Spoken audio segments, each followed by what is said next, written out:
ನಮಸ್ಕಾರ ವೀಕ್ಷಕರೇ, ಪಿಟಿವಿ ನ್ಯೂಸ್ ಕನ್ನಡಕ್ಕೆ ಸ್ವಾಗತ. ನೀಟ್ ಪ್ರಶ್ನೆ ಪತ್ರಿಕೆ ಸೋರಿಕೆ ಮತ್ತು ರಾಮಮಂದಿರ ಹಣ ದುರ್ಬಳಕೆ ಹಾಗೂ ಎಸ್ಐಆರ್ ಪರಿಷ್ಕರಣೆಯನ್ನ ಸಮರ್ಪಕವಾಗಿ ನಿರ್ವಹಿಸಲು ಕೇಂದ್ರ ಸರ್ಕಾರ ವಿಫಲವಾಗಿದೆ ಎಂದು ಮಾಜಿ ಸಚಿವೆ ಹಾಗೂ ಕೆಪಿಸಿಸಿ ಪ್ರಚಾರ ಸಮಿತಿ ಉಪಾಧ್ಯಕ್ಷೆ ರಾಣಿ ಸತೀಶ್ ಅವರು ತಿಳಿಸಿದ್ದಾರೆ. ಏನು ನಮ್ಮ ಧರ್ಮೇಂದ್ರ ಪ್ರಧಾನ್ ಅವರಿದ್ದಾರೆ, ಇಷ್ಟೊಂದು ಹಗರಣ ಆದಮೇಲೂ ಅವರು ಆ ಒಂದು ಕುರ್ಚಿಗೆ ಅಂಟಿಕೊಂಡು ಕೂತಿದ್ದಾರೆ ಅಂದರೆ ಇದು ನಿಜಕ್ಕೂ ಲಜ್ಜೆಗೇಡಿತನ ಅಂತ ನಾನು ಭಾವಿಸ್ತೇನೆ. ಹಿಂದೆ ನಮ್ಮ ಹನುಮಂತಯ್ಯನವ್ರು ಜ್ಞಾಪಕ ಇರ್ಬೋದು, ರೈಲ್ವೆ ಇಲಾಖೆಯಲ್ಲಿ ಅಪಘಾತ ಆದಾಗ ತತ್ಕ್ಷಣ ರಾಜೀನಾಮೆಯನ್ನು ಕೊಟ್ಟಂಥ ಅನೇಕ ಉದಾಹರಣೆಗಳಿದ್ದಾವೆ. ಅದನ್ನು ನಾನು ನಂಬಿಸೋದಕ್ಕೆ ಹೋಗೋದಿಲ್ಲ.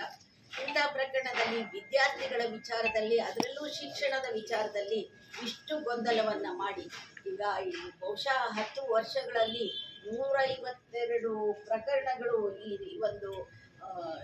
ಈ ಪತ್ರಿಕೆಗಳು ಎಕ್ಸ್ಪೋಸ್ ಆಗಿರ್ತವೆ ನೀಟ್ ಪರೀಕ್ಷೆಗಳೇ. ಎಸ್ ಕೆಆರ್ಪುರಂದ ದೇವಸಂದ್ರದ ಕಾಂಗ್ರೆಸ್ ಕಚೇರಿಯಲ್ಲಿ ಏರ್ಪಡಿಸಿದ ಪತ್ರಿಕಾಗೋಷ್ಠಿಯಲ್ಲಿ ಮಾತನಾಡಿದ ಅವರು, ವಿದ್ಯಾರ್ಥಿಗಳ ಮೇಲಿನ ಲಾಠಿ ಚಾರ್ಜ್ ಖಂಡನೀಯ. ಪ್ರಶ್ನೆ ಪತ್ರಿಕೆಯ ಸೋರಿಕೆಯ ಪ್ರಮುಖ ಆರೋಪಿಗಳು ಹಾಗೂ ಬೇಜವಾಬ್ದಾರಿತನ ಪ್ರದರ್ಶಿಸಿದ ಅಧಿಕಾರಿಗಳ ವಿರುದ್ಧ ಕಠಿಣ ಕ್ರಮ ಕೈಗೊಳ್ಳುವಂತೆ ಒತ್ತಾಯಿಸಿದ್ದಾರೆ. ಕೇಂದ್ರ ಸರ್ಕಾರ ನೀಟ್ ಪರೀಕ್ಷೆಯನ್ನ ಸರಿಯಾದ ರೀತಿಯಲ್ಲಿ ಮಾಡಲು ವಿಫಲವಾಗಿದೆ. ಶಿಕ್ಷಣ ವಿಚಾರದಲ್ಲಿ 152 ಪತ್ರಿಕೆಗಳ ಲೀಕ್ಗೆ ಸೂಕ್ತ ಕ್ರಮಗಳನ್ನು ಕೈಗೊಂಡಿಲ್ಲ ಎಂದು ಅಸಮಾಧಾನ ವ್ಯಕ್ತಪಡಿಸಿದ್ದಾರೆ.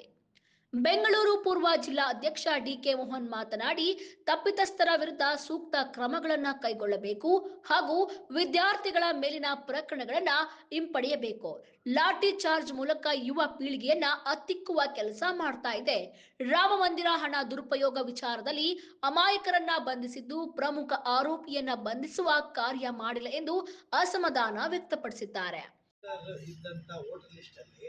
ಅವರ ಡಿಜಿಟಲ್ ಫಾರ್ಮಲ್ಲಿ ಅವ್ರ ಇರೋದ್ರಲ್ಲಿ 600ರಿಂದ 700 ಇದೆ, ಮಿಕ್ಕಿದ್ದಿಲ್ವೇ ಇಲ್ಲ.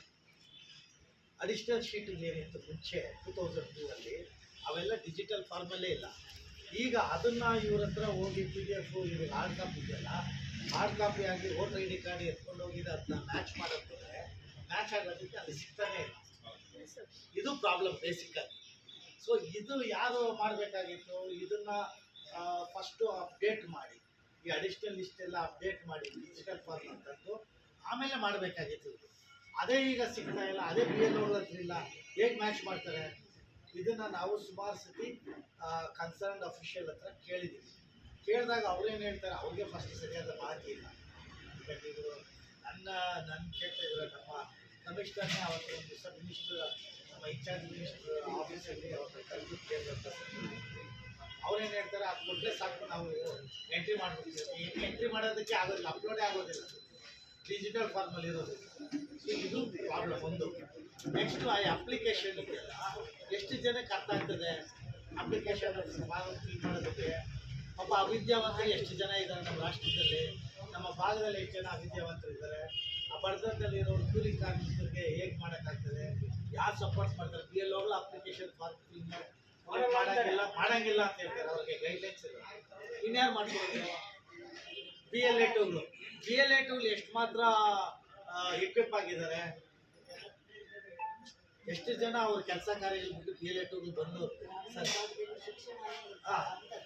ಇನ್ನು ಈ ಸಂದರ್ಭದಲ್ಲಿ ಬ್ಲಾಕ್ ಕಾಂಗ್ರೆಸ್ ಅಧ್ಯಕ್ಷರಾದ ಅರುಳುಪ್ಪ, ಕೋದಂಡರಾಮ, ಗ್ಯಾರಂಟಿ ಸಮಿತಿ ಅಧ್ಯಕ್ಷ ಜಯರಾಮ್, ಜಿಲ್ಲಾ ಮಹಿಳಾ ಅಧ್ಯಕ್ಷೆ ಶಿಲ್ಪಾ ಕಾಶ್ಯಪ್ಪ, ಮುಖಂಡರಾದ DM ನಾಗರಾಜ್, ಅಗ್ರ ಸುರೇಶ್, ರಾಜ ಹಂಸ ಉಪಸ್ಥಿತರಿದ್ದರು. ವರದಿಗಾರರು Ravi N, PTV news Kannada, Bengaluru.